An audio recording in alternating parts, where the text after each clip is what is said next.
لیکن میں چاہتا ہوں کہ یہاں اس وقت مشاعرہ پیک پر ہے اور یہاں اگر ان کا کلام آپ کو سنوایا جائے تو یقینی طور پر آپ ان کو باقی کلام کو سننے کے لیے اپنا قیمتی وقت ضرور دیں گے۔ اسی بات کو ذہن میں رکھتے ہوئے میں بہت ہی ادب اور احترام کے ساتھ بلانا چاہتا ہوں اپنے استاد محترم کو۔ دوستو، ہم علم میں، شہرت میں بڑے جتنے بھی، لیکن ہم اپنے بزرگوں سے بڑے ہو نہیں سکتے۔ یہ وہ عظیم شخصیات ہیں، جن کو ہم اسرار پٹھوروی اور جمیل مظہر سیالوی کے نام سے جانتے ہیں۔ یہ وہ عظیم شخصیات ہیں، یقین جانیے کہ ان کے قریب سے اگر کوئی گزر جائے تو وہ ادیب ہو جاتا ہے، وہ شاعری کرنے لگتا ہے۔ انہی دونوں شخصیات میں سے ایک شخصیت جناب جمیل مظہر سیالوی صاحب کی ہے۔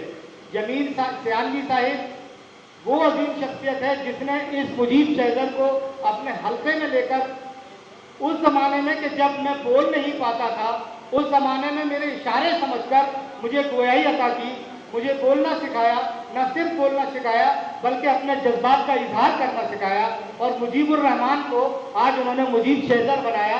اگر میں 4 لوگ مجھے جانتے ہیں تو اس کے پردے میں جمیل مظہر سیالوی صاحب چھپے ہوئے ہیں۔ میں یقینی طور پر باخدا کہہ رہا ہوں کہ میں اس قابل نہیں تھا جہاں آج کھڑا ہوا ہوں۔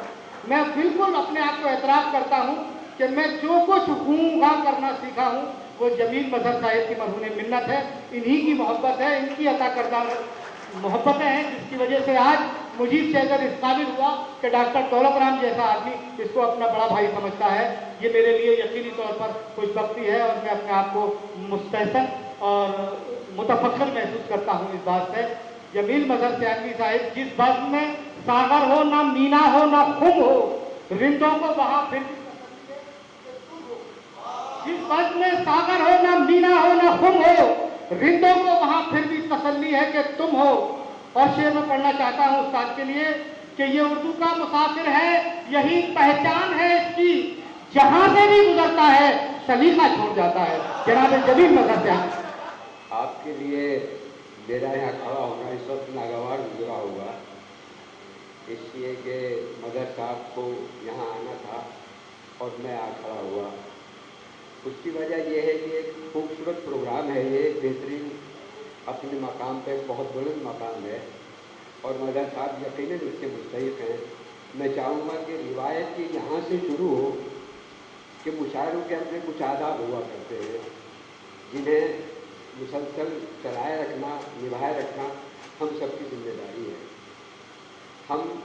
میں خاص طور پہ جس طرح توجہ دلانا چاہتا ہوں کہ وہ یہ پھول مالائیں ہیں۔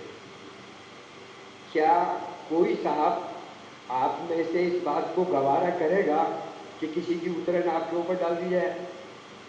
تو یہ مالائیں ڈالنا کس قدر غور سے اگر دیکھیں تو ایک ڈھونڈا رواج ہم نے شروع کر دیا ہے۔ میں گزارش کروں گا کہ اس ڈھونڈے رواج کا خاتمہ اس مشاعرے سے، اس پروگرام سے ہو۔ آپ کا بہت بہت شکریہ۔ ابھی جن لوگوں نے مظہر صاحب کی تعریف کی یہ سب مظہر صاحب کے شاگرد ہیں۔